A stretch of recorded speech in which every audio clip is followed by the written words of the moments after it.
pada internal maupun kepercayaan khususnya untuk pihak-pihak eksternal gitu ya. Nah, kemudian yang kedua adalah otonomi.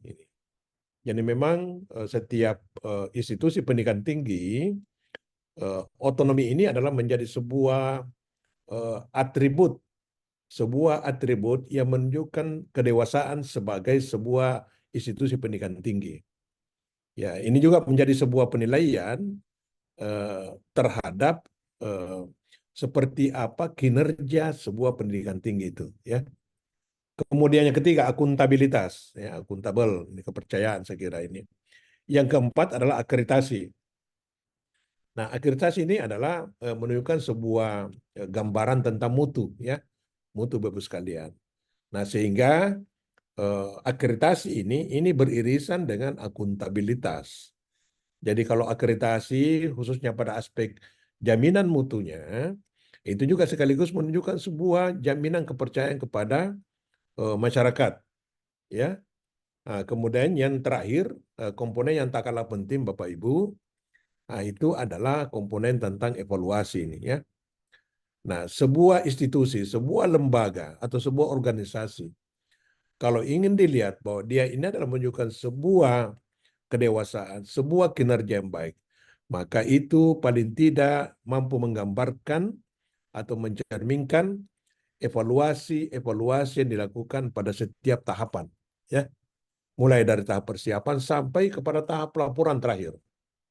Jadi persiapan, perencanaan, kemudian pelaksanaan, evaluasi, gitu ya.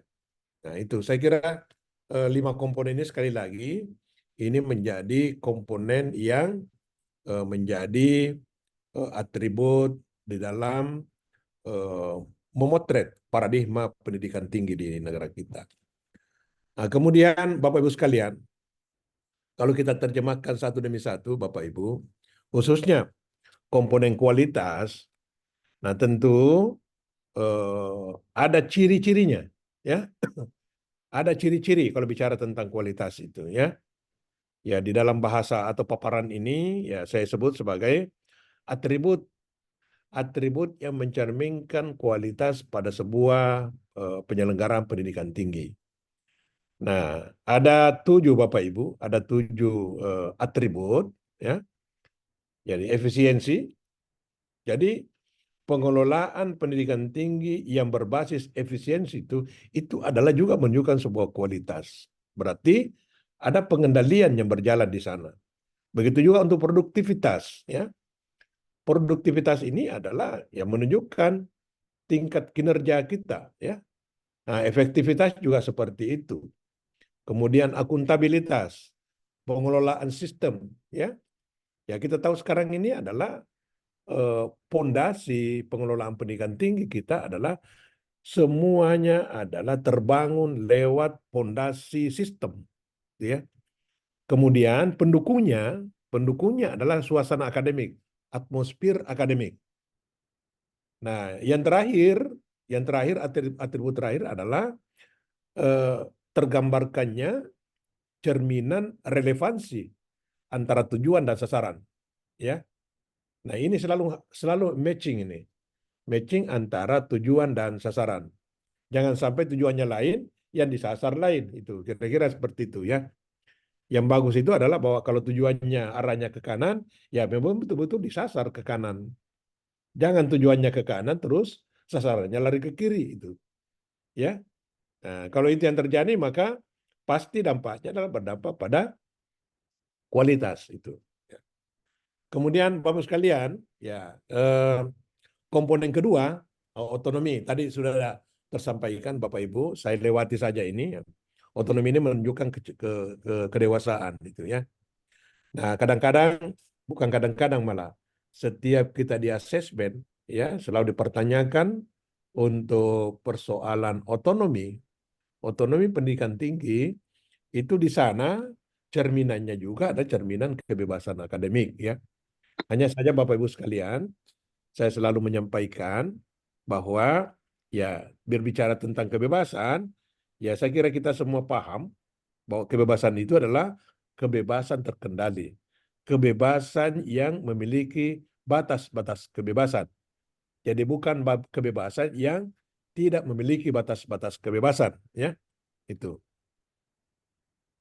Nah, kemudian komponen ketiga tadi, Bapak Ibu, terkait masalah akuntabilitas ini. Ini menyangkut berbagai hal ini, ya. Baik kesesuaian antara tujuan dan falsafah, moral dan etika, kemudian persesuaiannya antara tujuan dengan pola kegiatan oleh seluruh sivitas akademika, dan seperti apa dampak yang dihasilkan dari kegiatan-kegiatan itu. Nah, kemudian juga terkait masalah transparansi, keterbukaan, ya, keterbukaan terhadap kesahihan penelitian dan pemantauan itu, ya, dan pertanggungjawaban terhadap pemanfaatan seluruh sumber daya yang kita miliki, baik itu sumber daya manusia maupun sumber daya lainnya itu. Kemudian aktualisasi asas otonomi itu dan kebebasan akademik, ya, betul-betul diaktualkan, diinternalisasikan ke dalam institusi kita masing-masing. Dan yang terakhir adalah menyangkut masalah kesadaran diri seluruh sivitas akademika bahwa aktualisasi dari perilaku mereka semua itu, aktualisasi dari perilaku semua sivitas akademika itu dipastikan tidak akan mengganggu pelaksanaan tridharma perguruan tinggi, ya. Ya, tidak akan mengganggu itu. Kemudian ya, komponen keempat Bapak Ibu sekalian tentang akreditasi. Tadi sudah sampaikan, saya lewati saja ini Bapak Ibu. Saya lewati saja, bicara akreditasi ini saya kira kita sudah paham semuanya. Kemudian komponen yang terakhir tadi evaluasi ini, ya. Nah, ini evaluasi, ini hasil evaluasi ini kita jadikan nantinya sebagai sebuah dasar atau dasar pertimbangan ataupun landasan, ya, untuk kita melakukan sebuah tinjauan manajemen atau tindakan manajemen yang biasa kita dengar bahwa dari hasil evaluasi itu tentu ditindaklanjuti dengan istilah singkatannya adalah RTM, Rapat Tinjauan Manajemen. Nah, jadi tentu tindakan manajemen ini dilakukan tentu dasarnya adalah dasar dari upaya-upaya yang telah dilakukan secara sistematis untuk menghimpun, ya, kumpulkan semua itu informasi-informasi, lalu disusun, yang selanjutnya diolah, ya, diolah. Nah, diolah. Apa yang diolah, Bapak Ibu? Baik data yang berupa data tertulis maupun data yang sumbernya informatif itu, yang kesemuanya itu adalah dijamin kesahihannya, ya, dijamin kehandalannya. Nah, sehingga Bapak Ibu sekalian, atas dasar atau upaya itu, maka kita bisa memastikan bahwa dalam rangka rapat tinjau manajemen itu benar-benar kita jalankan dengan harapan bahwa kita bisa menjamin kelangsungan hidup dari lembaga kita atau institusi kita. Baik, Bapak Ibu sekalian, saya menampilkan ini, ya, tentu ini adalah memiliki makna, ya, makna spesifik yang kira-kira antara satu orang dan yang lainnya ini memiliki terjemahan yang berbeda, ya. Oleh karena itu Bapak sekalian, tidak apa-apa saya gunakan kesempatan barang 2-3 menit untuk mendengarkan seperti apa persepsi berbagai peserta terhadap tampilan gambar ini. Saya persilakan kepada peserta, saya berharap untuk ada yang bisa mengkomentari. Silakan, tolong sebutkan nama Baik, Prof. dan asal.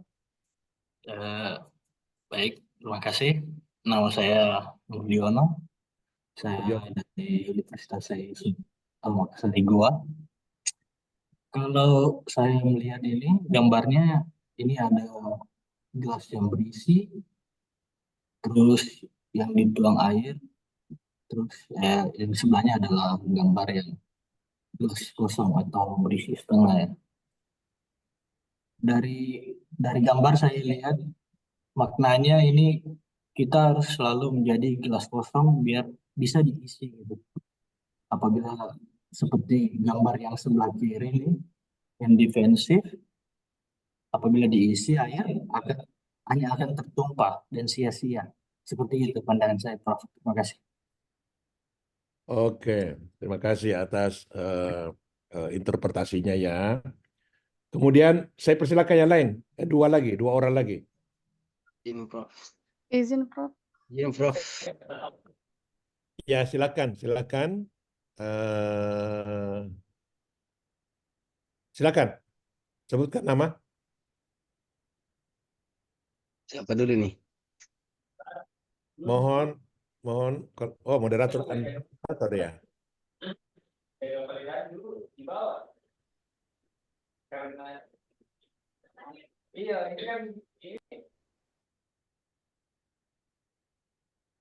Ya, izin, Prof. Ya, silakan. Oke. Ya, baik. Assalamualaikum warahmatullahi wabarakatuh. Waalaikumsalam Ya, warahmatullahi wabarakatuh. perkenalkan, saya Herman dari Universitas Ibnu Sina yang berada di Kota Batam. Nah, izin sedikit memberikan tanggapan terhadap gambar yang ditampilkan oleh Prof. Yang pertama tentang defensif. Ya, ini di mana mungkin orang merasa bahwa dia sudah merasa pintar dan dia tidak perlu lagi butuh pendapat dari orang lain sehingga dia sulit untuk menerima masukan-masukan daripada orang. Dan ini orangnya cepat puas. Dan yang kedua yaitu tentang masalah orang yang suka belajar dan tidak pernah akan merasa puas tentang masalah masukan-masukan atau pembelajaran-pembelajaran tentang apapun itu. Jadi dia selalu mau berusaha untuk belajar terus dan belajar dan tidak akan pernah puas untuk menuntut ilmu. Mungkin begitu, Prof. Oke. Satu lagi ya. Tadi yang menyusut tadi tuh, ibu-ibu yang Izin, Prof. ya sebutkan nama. Perkenalkan, nama saya Sumarni dari Universitas Gunung Kidul. Hanya menambahkan pendapat dari teman-teman sebelumnya, Pak Herman dan teman yang sebelumnya.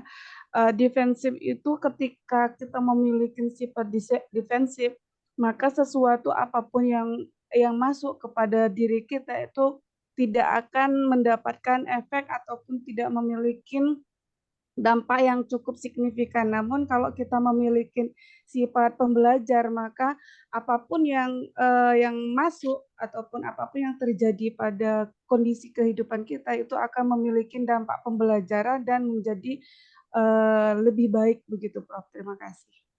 Oke. Ya, saya tanpa bermaksud untuk menutup ide-ide atau pemikiran dari peserta lain. Nah, berhubung karena tadi saya di awal sampaikan, saya mungkin agak lebih cepat selesainya. Maka mohon maaf, saya batasi 3 orang saja dulu ya. Mungkin sesi berikut lagi sebentar, saya akan persilakan lagi untuk pada persoalan yang lain lagi. Jadi, seperti saya sampaikan tadi bahwa gambar ini adalah bisa menimbulkan berbagai perbedaan-perbedaan persepsi atau terjemahan, gitu ya. Nah, kira-kira kalau begini, Bapak Ibu, semuanya benar, semuanya perspektifnya semuanya benar, itu ya. Nah, tetapi saya coba ingin menyampaikan begini, Bapak Ibu sekalian, silakan dicermati apa yang saya ingin sampaikan ini. Nah, ini dua gambar ini mencerminkan sebuah eh, gambar tentang pelaksanaan tugas kita. Ya, kita ini sebagai dosen, ya, kita sebagai dosen. Nah, tentu gambar ini adalah menggambarkan seperti apa proses pembelajaran yang berjalan yang selama ini kita lakukan. Ya, kalau gelasnya ini bisa saya analogikan sebagai peserta didik, Bapak Ibu, ya murid, mahasiswa, sedangkan tekonya ini adalah kita sebagai dosen ini, ya, kita sebagai dosen. Nah, yang gelas merah ini Bapak Ibu sekalian, gelas merah, gelasnya dalam keadaan tertutup. Terus kemudian dosennya memfasilitasi atau memberi motivasi kepada mahasiswanya ataupun mentransfer pengetahuan kepada mahasiswanya. Tetapi mahasiswanya dalam keadaan tertutup ini. Jadi ada penutupnya, menutup diri.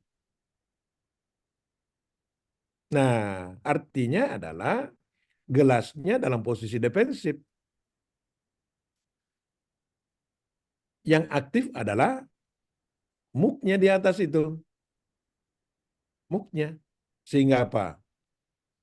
Air yang tertumpah dari kita sebagai dosen artinya adalah pengetahuan atau informasi yang kita miliki itu terus kemudian kita transferkan kepada mahasiswa itu ya tumpah saja.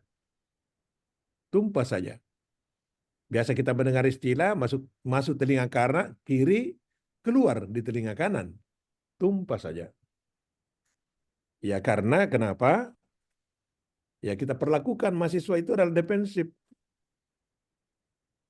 Nah, kemudian inilah Bapak Ibu sekalian sebelum beranjak ke gambar yang gelas warna hijau ini. Inilah yang disebut sebagai pembelajaran yang berpusat pada dosen atau guru. Jadi pusat aktifnya ada di kita sebagai dosen. Ini pembelajaran defensif ini. Nah, kemudian kita beranjak ke gelas dengan warna cairannya itu yang warna hijau itu ya. Nah, gelasnya ini terbuka. Terbuka. Artinya adalah peserta didik ini benar-benar siap untuk menerima sesuatu. Bukan cuma sekedar masuk ke kelas, duduk di bangku kuliah. Terus kemudian, ya terserah dosennya mau bicara apa, terserah. Nah, kira-kira inilah dua gambaran ini Bapak sekalian. Kalau kita menyimpulkan, maka yang merah ini adalah pembelajaran yang berpusat kepada dosen, sementara yang di sebelahnya yang hijau ini adalah pembelajaran yang berpusat pada mahasiswanya atau peserta didik. Jadi satu TCL, Teaching Center Learning, sedangkan yang hijau ini adalah Student Center Learning. Jadi SCL itu ya. Nah, inilah kira-kira. Nah, saya berharap Bapak sekalian, mari kita tinggalkan gelas warna merah ini, ya. Tinggalkan itu. Tinggalkan. Sudah bukan zamannya lagi. Jadi, saya harap sekali lagi kita sebagai dosen mohon posisikan diri masing-masing sebagai dua hal. Yang pertama, kita sebagai fasilitator. Yang kedua, juga kita sebagai motivator. Itu saja. Bagaimana kita memfasilitasi mahasiswa dan bagaimana kita mampu untuk memotivasi mahasiswa kita. Nah, bahkan ada istilah Bapak sekalian, lepaskan mahasiswanya, tetapi kita tempatkan diri kita sebagai fasilitator dan motivator. Ya, itu saya kira kesimpulannya. Semua pendapat tadi saya kira patut dihargai juga ya. Tetapi saya tadi ini memberi penjelasan pada konteks interaksi antara kita sebagai dosen dan mahasiswa sebagai peserta didik. Baik, saya lanjut Bapak sekalian ya. Nah, ini ya, bagaimana kedengaran Bapak Ibu? Iya, Pak. Ya, baik. Nah, Kedengaran, Pak. karena tadi ada gangguan. Baik, terima kasih. Ya, saya kira seluruh peserta pelatihan, mungkin ada yang dari universitas, itu ya, ada dari pendidikan tinggi akademi, ada dari politeknik, itu institut ataupun sekolah tinggi. Artinya adalah kita semua ini, termasuk saya, seluruh peserta pelatihan, itu adalah berasal dari institusi pendidikan tinggi atau perguruan tinggi. Nah, ini hanya menyampaikan bahwa mari kita sadari, ya, sadari bersama bahwa institusi kita semua itu, ya, artinya kalau saya, ya, UMI, Universitas Muslim Indonesia itu, saya sebagai bagian dari Sivitas Akademika UMI, Bapak Ibu juga sebagai bagian dari Sivitas Akademika institusinya masing-masing, tentu institusinya itu hadir, tentu kita betul-betul berharap untuk bisa diandalkan institusi kita itu bisa menjadi bagian dari solusi. Ya, gini jangan cuma dibaca kalimatnya Bapak Ibu, tapi mohon maknai kalimatnya. Sekali lagi, institusi kita ini, mari kita dorong. Kita sebagai unsur Sivitas Akademikanya, mari kita dorong untuk benar-benar tunjukkan, kita andalkan institusi kita itu menjadi bagian dari solusi, bukan bagian dari persoalan. Hati-hati Bapak Ibu, jaga institusi kita masing-masing, jangan menjadi bagian dari persoalan. Tapi kedepankan institusi kita itu adalah menjadi andalan dari bagian penyelesaian persoalan atau bagian dari solusi. Itu yang pertama, Bapak Ibu. Yang kedua, sekali lagi, nafasnya adalah nafas, mari kita sadari. Kehadiran institusi kita itu kita harap mampu menjawab berbagai tantangan dan persoalan. Ya, sekali lagi, kehadiran institusi kita masing-masing hadir itu mampu menjawab berbagai tantangan dan persoalan, bukan mempersoalkan persoalan. Ini kalimatnya sederhana, tetapi maknanya dalam, Bapak Ibu. Jadi ada dua kata kunci di sini, Bapak Ibu sekalian, untuk menunjukkan kualitas pengelolaan pendidikan tinggi kita. Yang pertama, saya ulangi, institusi kita ini kita harap ini benar-benar bisa menjadi bagian dari solusi, bukan bagian dari persoalan. Jadi jaga masing-masing institusi kita.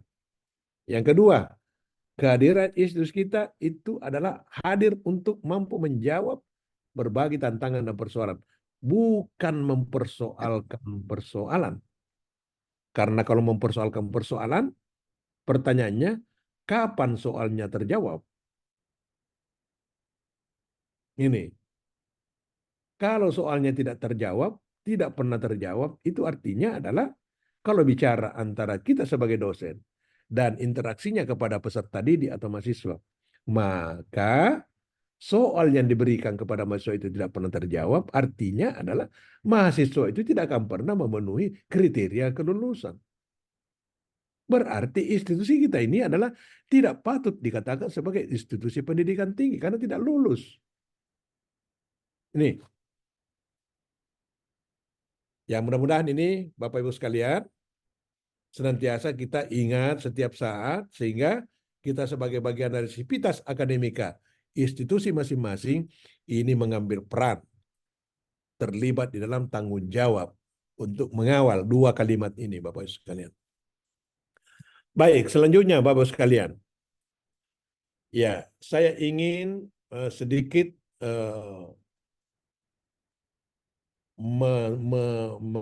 men-share kepada kita ya tentang fungsi kita sebagai dosen sebagaimana yang diamanatkan di dalam Undang-Undang Nomor 12 Tahun 2012 ya.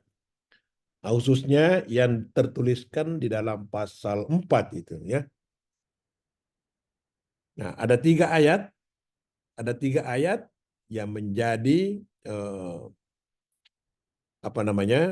fungsi kita sebagai dosen.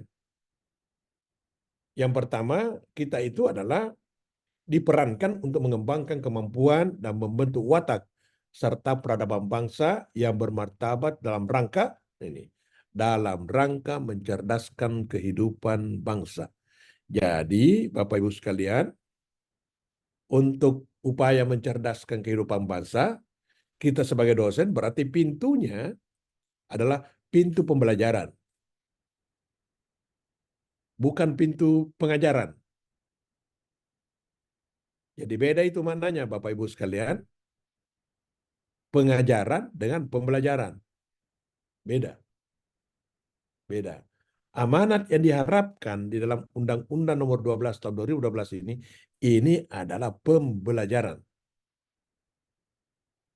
Nah, pembelajaran yang kita lakukan ini adalah pembelajaran yang mampu mengarah kepada upaya mencerdaskan kehidupan bangsa. Bagaimana caranya? Ya tadi itu, janganlah kita terapkan model pembelajaran yang berpusat pada kita, pada dosen atau pada guru. Tapi terapkanlah model pembelajaran itu yang berpusat kepada peserta didik atau mahasiswa atau murid. Yang kedua, kita diperankan untuk mengembangkan sivitas akademika. Nah ini kata kuncinya. Sivitas akademika yang inovatif, responsif, kreatif, terampil, berdaya saing, kooperatif. Melalui penyelenggaraan Tridharma perguruan tinggi. Makanya Bapak sekalian, ini saya saja yang menilainya. Kenapa muncul program pemerintah tentang program Merdeka Belajar Kampus Merdeka? Barangkali karena ayat 2 ini secara statistik itu dipandang belum mampu memenuhi amanat tentang bagaimana ini peserta didik bisa memiliki inovatif, bisa berjiwa responsif, kreatif, terampil, dan seterusnya. Sehingga diberi pembiasaan untuk melakukan sebuah pembauran diri di berbagai lingkungan, termasuk di masyarakat, di lingkungan dunia profesional. Dan yang terakhir adalah kita sebagai dosen diperankan untuk mengembangkan ilmu pengetahuan dan teknologi dengan memperhatikan dan menerapkan nilai-nilai humaniora. Ya, saya kira ini Bapak sekalian, kalau kita sadari ini, maka saya yakin dan percaya tugas dan tanggung jawab kita sebagai dosen, kita jalankan dengan landasan starting point-nya adalah ke sini. Bagaimana kita mampu mencerdaskan kehidupan bangsa. Bagaimana kita melahirkan sebuah lulusan-lulusan atau berinteraksi dengan peserta didik sehingga peserta didik itu memiliki jiwa inovatif, responsif, dan seterusnya. Dan yang terakhir adalah kita mampu untuk melakukan sebuah pengembangan ilmu pengetahuan dan teknologi. Tapi pengembangan ilmu pengetahuan dan teknologi itu senantiasa dibalut dengan nilai-nilai humaniora, nilai-nilai kearifan lokal, nilai-nilai budaya ketimuran kita. Ya. Kemudian selanjutnya Bapak sekalian, ya, ini tidak apa-apa saya selipkan di antara informasi yang ingin saya sampaikan bahwa di periode 2010-2014, ya, bicara tentang prioritas sasaran strategi pendidikan tinggi di negara kita, maka bisa kita pandang bahwa prioritas utama yang dijadikan sebagai RENSTRA, rencana strategi pendidikan tinggi adalah aksesibilitas, akses. Kemudian baru diikuti mutu, kemudian relevansinya tadi saya disampaikan relevansi antara tujuan dan sasaran, kemudian ya bicara daya saing dan tata kelola Bapak Ibu. Nampaknya ini bertransformasi, Restra ini bertransformasi. Nah, sehingga prioritas rencana strategi pengelolaan pendidikan tinggi itu yang pertama adalah mutu. Mutu. Lalu diikuti dengan relevansi. Jadi ada pergeseran posisi ini.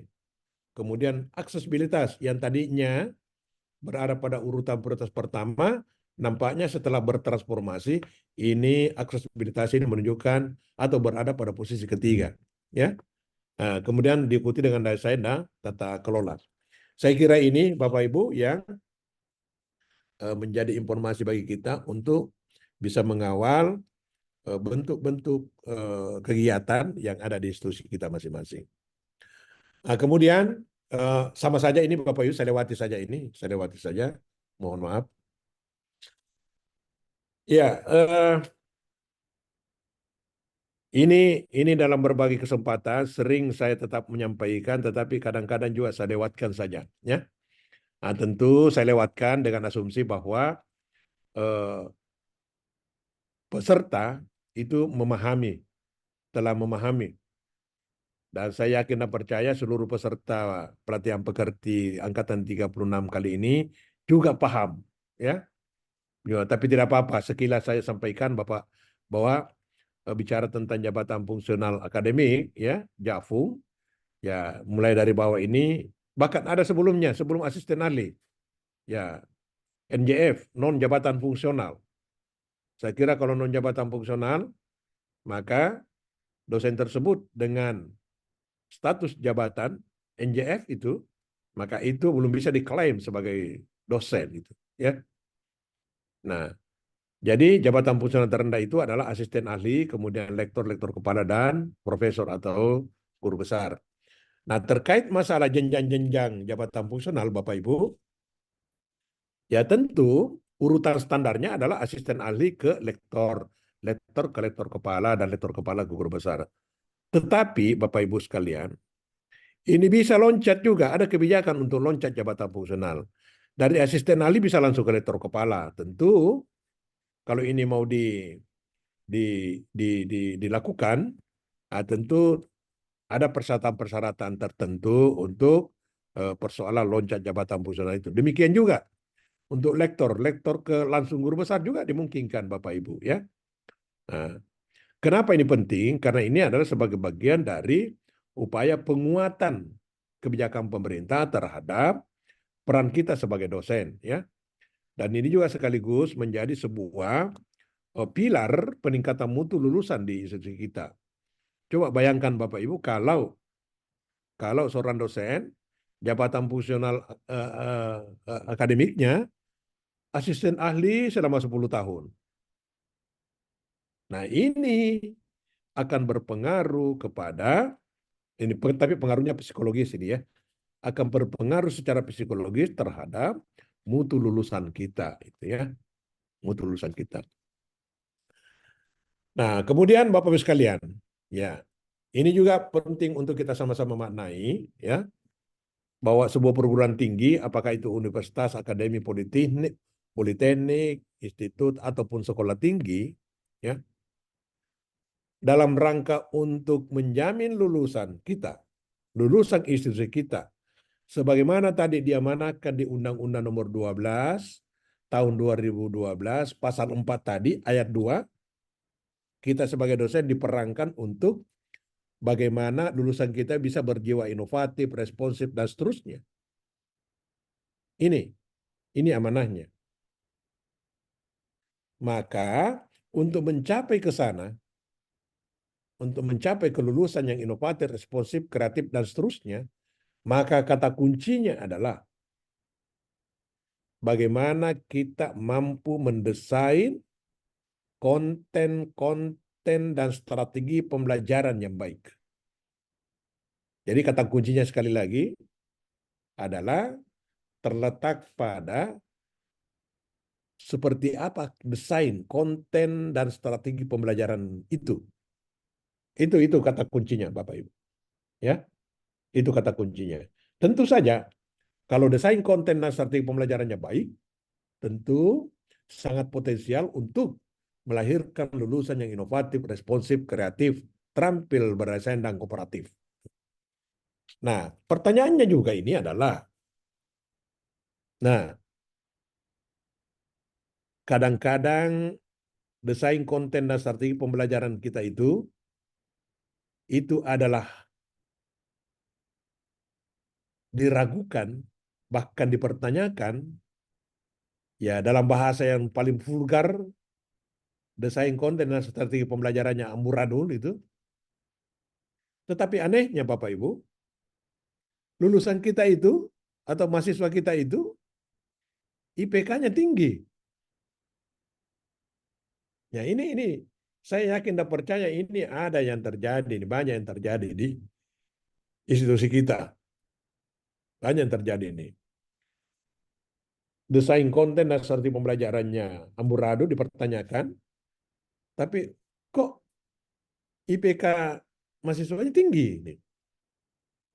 Apakah dengan IPK tinggi ini juga linier dengan amanah di pasal 4 Undang-Undang Nomor 12 tahun 2012 itu, bahwa kita sebagai dosen berperan untuk melahirkan lulusan yang inovatif, responsif, kreatif, dan terampil seterusnya.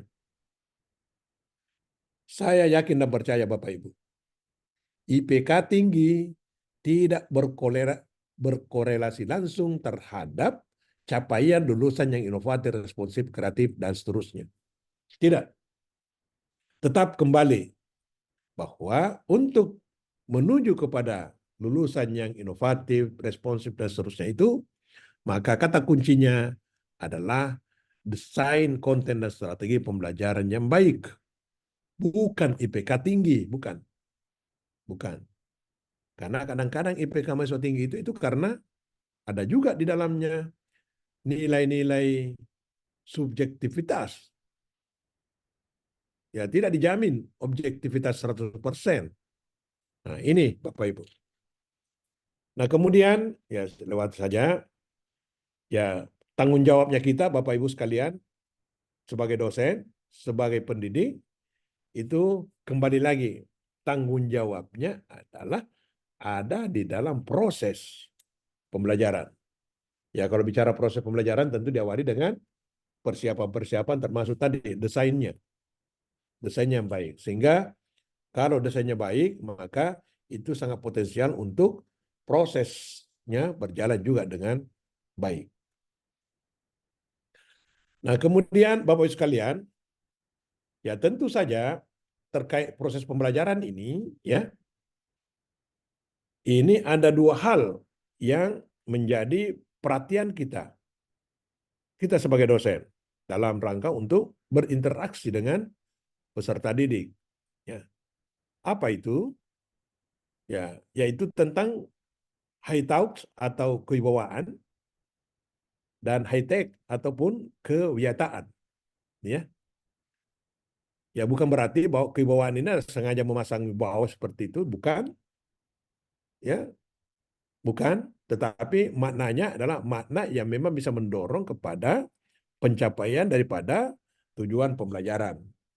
Nah, apa itu uraian atau penjelasan? Seperti apa itu kewibawaan dan seperti apa itu kewiyataan, Bapak Ibu? Mari kita lihat. Ya, high touch atau kewibawaan ini kita terjemahkan bahwa bagaimana kita memiliki kemampuan untuk memberikan sentuhan-sentuhan di dalam proses pembelajaran. Maknanya ini Bapak Ibu, kita di dalam proses pembelajaran itu berupaya semaksimal mungkin untuk tidak bersifat monoton. Selalu diberikan variasi-variasi, selalu diberikan warna-warna yang lain. Diberi sentuhan-sentuhan yang lain. Ya. Nah, tentu saja warna-warna atau sentuhan-sentuhan itu adalah disesuaikan dengan materi ataupun karakter daripada peserta didik itu. Nah, sentuhan itu yang dimaksud adalah, Bapak Ibu, kita sebagai pendidik atau sebagai dosen, ya yang notabene profesional, ya, itu tetap wajib menjunjung tinggi namanya kode etik profesi dosen. Apa itu, Bapak Ibu? Junjung tinggi tentang pengakuan. Jadi kalau peserta didik kita memang memiliki kemampuan, ya akui, beri pengakuan. Jangan karena kedekatan terus kemudian yang dekat ke kita itu justru itu yang diakui pada tataran akademik. Begitu juga, terapkan nilai-nilai kasih sayang dan kelembutan. Tunjukkan keteladanan. Beri penguatan kepada peserta didik. Dan ini, ambil tindakan tegas kalau memang kondisinya menuntut, tetapi tindakan tegas itu adalah pada tataran tindakan yang sifatnya mendidik. Ya, bukan tindakan tegas yang mengarah kepada tindakan-tindakan fisik, bukan, ya, karena itu rawan, Kemudian high tech, Bapak sekalian. Kalau bicara high tech berarti teknologi tingkat tinggi. Kalau diartikan secara letter left, tetapi pemahaman high tech di dalam pembelajaran itu adalah kita sebagai dosen diwajibkan untuk menguasai apa yang seharusnya kita kuasai sebagai pendidik, sebagai dosen. Jangan dibalik. Jangan menguasai hal-hal yang seharusnya tidak seharusnya kita kuasai. Justru yang harusnya kita kuasai itu tuntutan kita kuasai tapi kita abaikan. Ini jangan dibalik-balik, ya. Nah, apa itu Bapak Ibu sekalian? Adalah terkait masalah hal-hal yang sifatnya teoretik maupun praktik. Ya, tetapi yang teori yang kita miliki dan pengetahuan praktek yang kita miliki itu adalah diimplementasikan, diaplikasikan dalam posisi kita sebagai fasilitator dan motivator. Apa itu Bapak sekalian? Antara lain, kuasai materi pembelajaran, kuasai metode pembelajaran, kuasai penggunaan alat-alat bantu pembelajaran, kuasai lingkungan pembelajaran, atmosfer akademik itu. Kemudian ya lakukan penilaian hasil pembelajaran seobjektif mungkin itu. Ya. Inilah dua hal, high touch dan high tech. Sehingga kalau dua hal ini kita jalankan dengan baik, maka saya yakin dan percaya tentu kita juga Bapak Ibu sekalian semuanya itu bisa kita mencapai atau meraih tujuan pembelajaran kita. Nah, kemudian, ini tadi bahasa lain, atau gambar lain daripada gambar tadi, gambar dua gambar tadi yang merah dan hijau ini ya. Ya, yang merah ini, yang tadi kelas merah itu adalah tadi saya sudah tersampaikan, itu adalah teacher center learning, ya. Ini bukan pembelajaran namanya, tapi teaching, pengajaran. Yang dilakukan di sana adalah upaya untuk mentransfer pengetahuan semata. Nah, sedangkan yang gelas hijau tadi itu adalah student center learning.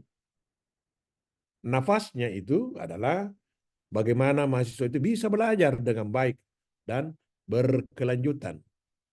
Bukan bagaimana kita sebagai dosen itu mampu mengajar dengan baik. Bukan itu.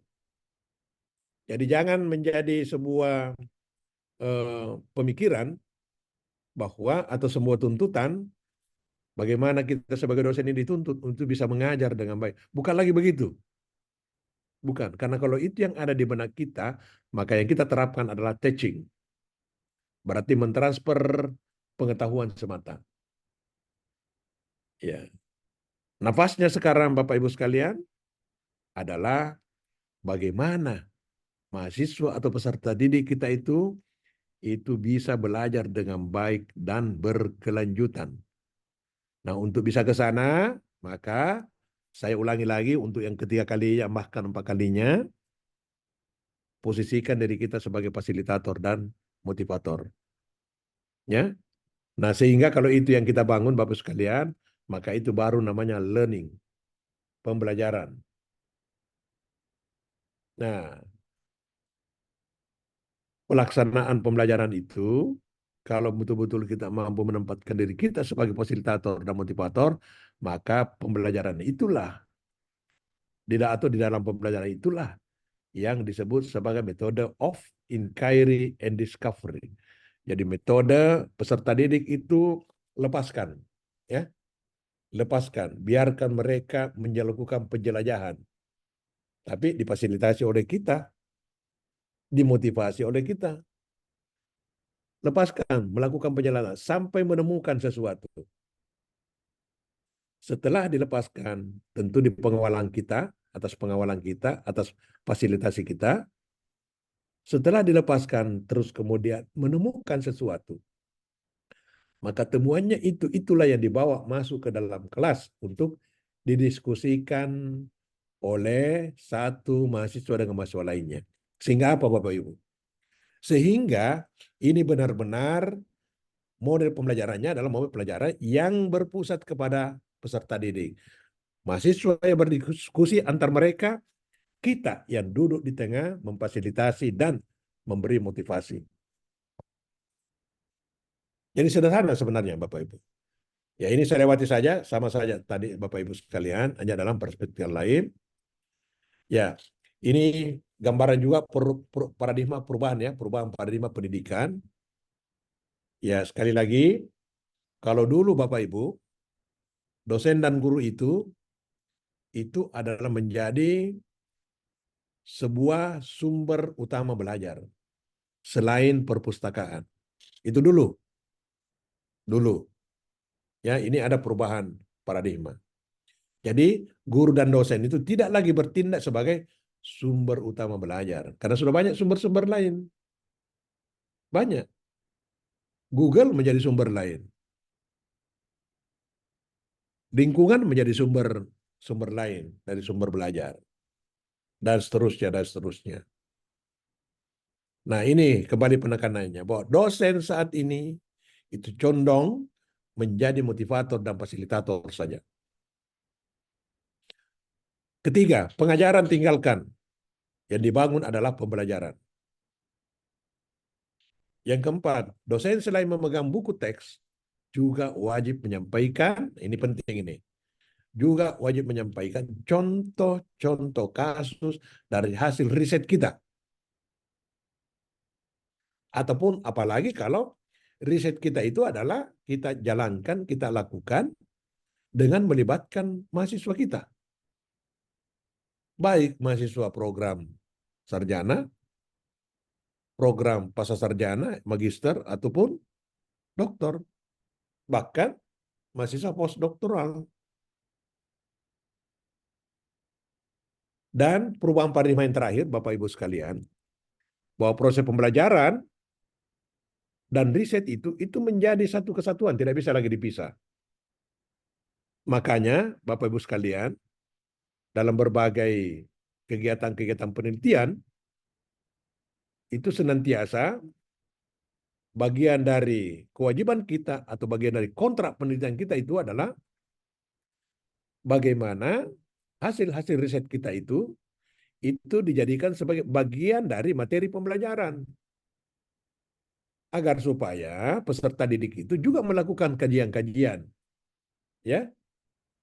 Juga melakukan kajian-kajian yang berpotensi untuk bisa menemukan juga hal-hal yang lain yang tidak sempat kita kaji lebih lanjut. Ini saya kira.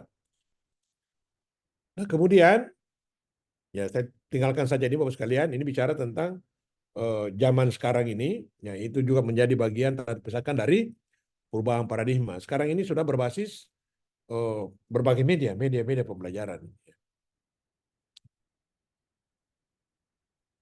Ya, tinggalkan saja Bapak sekalian. Nah, ini tren perubahan pendidikan kita, ya. Nah, ada berbagai ubah paradigma dari universitas, ya. Ubah paradigma dunia perguruan tinggi di luar itu sudah marak dengan pola e-learning. Jadi bukan lagi menjadi sebuah kewajiban utama bahwa proses pembelajaran itu 100% wajib untuk dilakukan secara offline. Dunia sekarang sudah menuntut. Ya, sekarang malah ada artificial intelligence. Kemudian yang kedua, generasi funk. Tadi katanya main HP. Ya, mohon peserta mohon di ya generasi funk ini. Ya, generasi Facebook, ya, generasi Google dan seterusnya, ya, Netflix. Ini bisa menggali ilmu pengetahuan melalui MOOCs ini, Bapak Ibu. MOOCs ini Massive Online Open Course, ya, yang bisa diperoleh secara gratis, ya. Kemudian ini bahkan banyak sekarang ini banyak kampus yang pada level O-class university ini telah tergabung ke dalam sebuah apa namanya mau dikatakan organisasi, tapi ini sebagai bagian dari komunitas, ya. Tergabung dalam komunitas namanya Coursera, ya, yaitu sebuah grup yang memanfaatkan MOOCs itu untuk memperoleh sertifikat ijazah itu, ya, gelar. Jadi tantangan bagi kita memang. Kita sebagai dosen, kalau masih kita mengandalkan interaksi dengan peserta didik itu adalah 100% offline, maka tantangan nyata ini Bapak Ibu sekalian, ada perguruan tinggi yang notabene world class university itu mampu melahirkan lulusan, interaksinya adalah interaksi lewat cloud. Itu yang tergabung di dalam komunitas Coursera. Ini sekali ini menjadi tantangan. Jadi ini menjadi mohon untuk kita melakukan sebuah transformasi dalam dunia pendidikan. Nah, kemudian Bapak sekalian, ini contoh-contoh paradigma yang ada sekarang ini, ya. Nah, dulu sebelum teknologi seperti yang ada sekarang ini, ya, jika kita ingin belanja, coba kita lihat ada gambar yang di sebelah kiri bawah. Setelah kita memilih belanjaan kita, kita antri untuk membayar. Sekarang ini tidak seperti itu lagi. Semuanya adalah real time.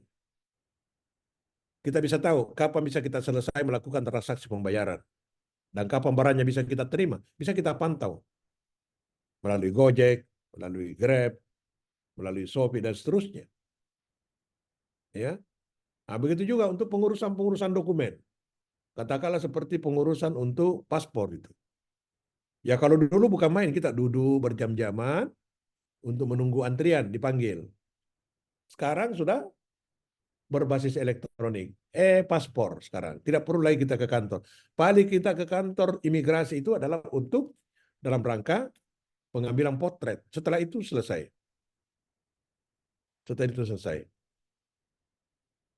Nah, bahkan ke depan, Bapak Ibu sekalian, mungkin tidak perlu lagi kita ke kantor imigrasi.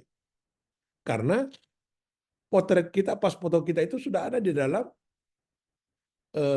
media-media yang lain. Katakanlah, ada di dalam KTP kita. Mungkin nanti linknya ke Dukcapil.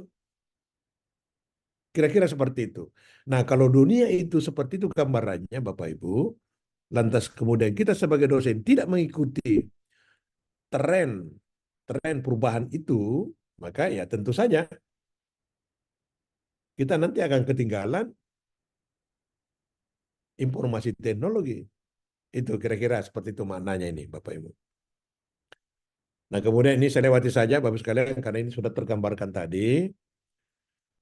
Nah, ya sama saya tadi pasal ini sama persis itu. Nah, kemudian ya kembali karena sesuai dengan tema yang diberikan ini adalah tentang paradigma pembelajaran, paradigma Merdeka Belajar itu ya. Ya, ada beberapa pokok-pokok kebijakan terkait masalah MBKM atau Merdeka Belajar Kampus Merdeka, tetapi tidak semua pokok-pokok itu saya ingin bicarakan. Yang ingin saya konsentrasikan di sini Bapak-Ibu sekalian adalah terkait masalah hak belajar bagi mahasiswa yang notabene dimerdekakan. Ya. Nah, ini MBKM. Jadi Merdeka Belajar Kampus Merdeka Bapak sekalian itu ditawarkan atau diberikan kepada mahasiswa sifatnya adalah pilihan mahasiswa. Tetapi itu diberikan pilihan. Yaitu 2 semester di luar kampusnya, 1 semester di dalam kampusnya. Intinya adalah 2 semester di luar kampus dan 1 semester di dalam kampus, ketiganya ini ya, ketiga semester ini, 2 semester di luar, 1 semester di dalam, ketiga semester ini adalah di luar prodinya. Jadi intinya 3 semester di luar prodi. Jika diurai, maka 3 semester itu adalah 1 semester di luar prodi, tapi masih di dalam kampusnya, dan 2 semester benar-benar di luar kampusnya. Itu.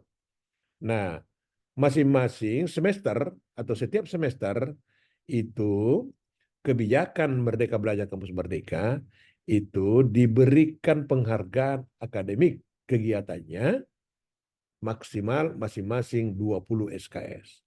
Jadi maksimal 20 SKS dalam kampusnya dan 40 SKS di luar kampusnya.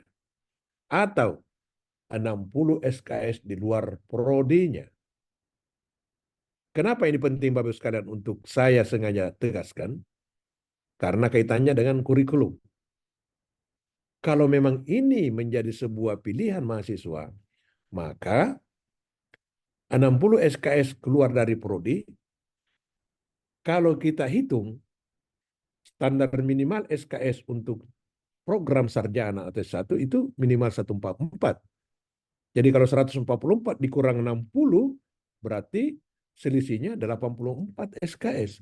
Berarti artinya adalah kurikulum yang dijalankan oleh mahasiswa itu atau yang ditempuh oleh mahasiswa itu yang memiliki atau yang memanfaatkan hak merdeka itu, merdeka belajar, maka jumlah SKS kurikulum di prodi itu tinggal 84 SKS. Apa artinya ini Bapak Ibu? Artinya adalah ini benar-benar perlu dilakukan sebuah kajian.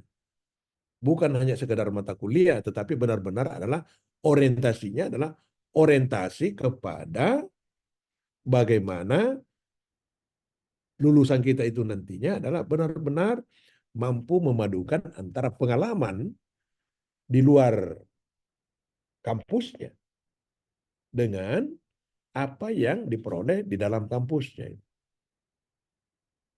Ya, dalam bahasa sederhananya kira-kira ada perpaduan antara teoretik dan praktik. Ya, kira-kira seperti itu. Sehingga Bapak sekalian akan tergambarkan nanti di dalam surat keterangan pendamping ijazah SKPI lulusan kita itu tentang seperti apa gambaran kompetensinya, itu ya. Itu kira-kira Bapak Ibu. Nah, ada 8 bentuk kegiatan, sesungguhnya 9 Bapak Ibu ya. Program Merdeka Belajar Kampus Merdeka, pertukaran pelajar, magang ya, mengajar di satuan pendidikan, kemudian penelitian, ya mengikuti proyek-proyek kemanusiaan, kemudian entrepreneurship atau kewirausahaan, kemudian studi atau proyek independen, dan membangun desa atau kuliah kerja nyata yang berbasis tematik itu ya. Yang satunya lagi yang tidak kelihatan di sini Bapak sekalian, dan itu juga menjadi bagian dari bentuk kegiatan Merdeka Belajar Kampus Merdeka di awal munculnya kebijakan pemerintah itu MBKM adalah bela negara, ya, bela negara, pelatihan militer, ya. Nah, kemudian ya ini juga menjadi gambaran tentang paradigma kita. Ada berbagai gambaran paradigma itu adalah pengakuan, bentuk-bentuk pengakuan, rekognisi pembelajaran lampau, Bapak Ibu. Jadi peserta didik boleh saja ya memang sudah berprofesi di luar, tetapi ingin bermohon agar supaya mereka mendapatkan pengakuan dalam bentuk gelar kesarjanaan. Maka ini jalurnya adalah jalur pengakuan, rekognisi pembelajaran lampau. Ada juga program fast track, ya, program percepatan, gitu ya. Jadi loncatan-loncatan dari S1 bisa ke S2, S2 ke S3, ataupun S1 langsung ke S3. Ya, ini tentu sangat tergantung kepada aturan-aturan atau kebijakan secara internal masing-masing perguruan tinggi atau institusi kita, gitu ya. Nah, kemudian ini juga Bapak Ibu sekalian, kita sejak tahun 2020 ya, 2021 ya, ya kebijakan pemerintah masih dalam tataran Merdeka Belajar Kampus Merdeka, yaitu Mecimpan ya, itu 2021. Jadi Mecimpan ini adalah bentuk program pemerintah yang sifatnya real, memberi dukungan ya terkait masalah bagaimana pendidikan tinggi itu melakukan kolaborasi yang dipandang strategis ya dengan baik sesama perguruan tinggi maupun dunia usaha dan dunia industri ya. Ya, yang programnya juga itu adalah dalam bentuk implementasinya dikenal sebagai program Kedai Reka ya, Kedai Reka. Nah, sehingga Bapak Ibu sekalian, kalau ini diterapkan, maka itu pada akhirnya nanti akan mengarah kepada TEFA, Teaching Factory. Jadi model pembelajaran yang berbasis produk, barang, dan jasa. Ya, melalui sinergitas dunia usaha dan dunia industri. Yang juga biasa kita kenal atau biasa kita dengar, kalau bicara pada tataran pembelajaran, maka ini adalah work-based learning. Jadi pembelajarannya berbasis pada dunia kerja. Ya, saya lewatkan saja ini Bapak sekalian, dan yang terakhir, maaf, kesimpulan bagaimana kita bisa meningkatkan mutu pendidikan tinggi kita. Ya, ini 3 saja Bapak sekalian. Ya, lahirkan lulusan yang mampu bersaing di tengah-tengah kebutuhan pasar kerja dan perkembangan zaman. Ya, ini amanahnya itu, lahirkan lulusan itu ya yang bersaing. Bagaimana caranya tadi sudah diungkapkan tadi proses-proses yang wajar untuk kita jalankan Bapak Ibu. Kemudian tingkatkan akreditasi perguruan tinggi kita ya. Karena ini bicara tentang kepercayaan publik ini ya. Kemudian tingkatkan kualitas proses pembelajaran kita dengan memberi kesempatan bagi tenaga pendidik dan kependidikan bahkan untuk meningkatkan kompetensi keilmuannya sehingga nantinya mampu melahirkan output atau generasi yang berkualitas sesuai kebutuhan masyarakat dalam perkembangan zaman yang kita tahu ini saat ini semakin bergeraknya cepat dan pesat gitu ya. Saya kira itu yang bisa saya sampaikan Bapak Ibu sekalian. Mohon maaf kalau tadi ada hal-hal yang kurang berkenan. Demikian, terima kasih dan saya kembalikan kepada moderator. Silakan Bapak moderator. Ya, silakan Bapak Ibu yang ingin melakukan pertanyaan, yang ingin bertanya. Silakan raise hand. Ini sampai pukul berapa, Pak? Saya harus bergeser jam 9 lewat 50 ya. Lewat 55 menit lah ya paling lambat ya. Mungkin satu pertanyaan saja, Pak ya. Ya, boleh. Mohon ya. Silakan Bapak Ibu untuk raise hand. Ada yang bertanya, silakan Bapak Ibu.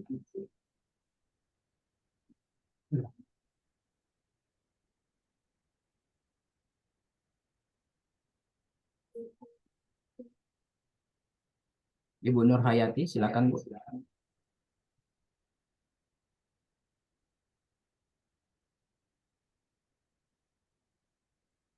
Jika tidak ada, oh ya, baik, Bapak Muhammad Hidayat, silakan Pak Muhammad Hidayat.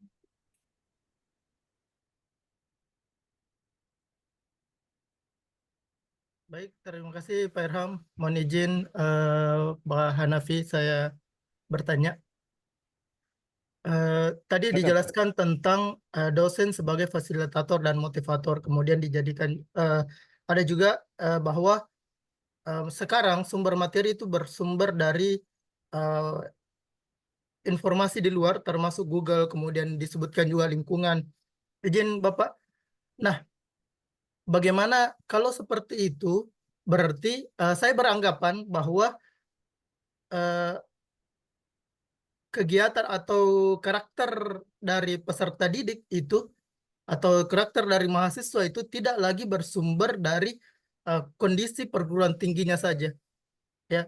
Jadi ada banyak pengaruh yang mampu mempengaruhi mahasiswa seperti Google, lingkungan, kemudian lifestyle sehingga dia memiliki karakter tersendiri.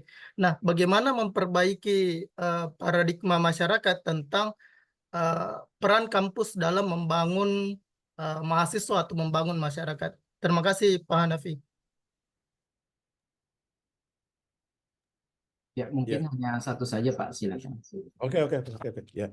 Jadi pertanyaannya bagus sekali Pak Hidayat ya dari Politeknik Indonesia. Ya, bagaimana memperbaiki masyarakat lewat perbaikan karakter mahasiswa yang notabene itu ya. Saya cuma anu saja nih mengkaitkan tadi penjelasannya.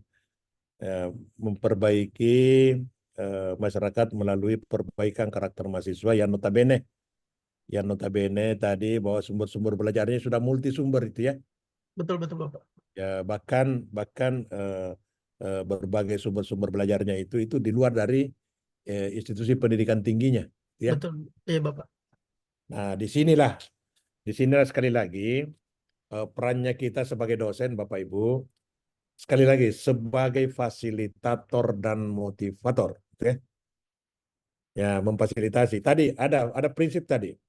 Prinsip learning tadi ya, bukan teaching tetapi learning.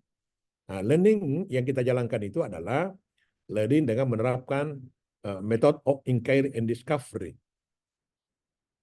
Method of inquiry and discovery. Jadi maksud kita coba lepaskan saja. Lepaskan termasuk itu cari sumber-sumber pembelajaran keluar dari kampus. Silakan. Apa bedanya dengan ini kebijakan pemerintah Merdeka Belajar Kampus Merdeka? Masih silakan di luar. Mau berwirausaha di luar silakan. Nah, tetapi tentu saja itu tadi prinsipnya adalah inquiry and discovery. Kita sebagai fasilitator dari dosen ini, sebagai motivator.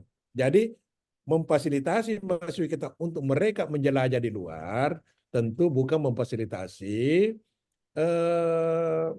yang kebablasan. Difasilitasi yang kira-kira mampu kita melakukan sebuah pemantauan yang efektif, ya. Mampu. Nah, terus kemudian pada akhirnya kan akan dilakukan sebuah evaluasi dari prinsip penerapan inquiry and discovery itu. Bagaimana hasilnya setelah saya coba beri metode inquiry and discovery itu? Apa hasilnya? Nah, dari sana nanti kelihatan, oh, ternyata ada ketimpangan. Ada titik yang seharusnya tidak seperti itu, yang perlu diperbaiki. Nah ini, jadi memang sekali lagi pertanyaannya bagus sekali ini memang ini, karena pada akhirnya nanti lulusan kita ini adalah pada akhirnya nanti akan membaur dengan masyarakat. Jadi kalau kita perbaiki calon-calon yang mau membaur di masyarakat itu, kita perbaiki ya karakternya, maka itu artinya adalah kita memperbaiki pada akhirnya karakter masyarakat. Ya, saya kira itu. Mohon maaf kalau tanggapan saya kurang memuaskan ya. Siap Bapak, siap. Aman Bapak. Oke. Ya, baik Pak. Mungkin hanya satu saja yang. Ya. Baik. Terima kasih Bapak Dr. Insinyur Hanafi As'ad MT telah memberikan materi yang saat ini. Selanjutnya Bapak Ibu silakan untuk rehat sejenak. Kita akan kembali pada materi selanjutnya pukul 13:00 waktu Indonesia Tengah. Terima kasih Bapak. Oke, izin Bapak Ibu seluruh Siap, peserta siap. dan moderator, izin saya live ya. Siap, Terima kasih Pak Terima Hanafi. kasih, Pak. Terima kasih, kasih. Pak. Sukses. Terima kasih. Hati-hati di jalan, semoga.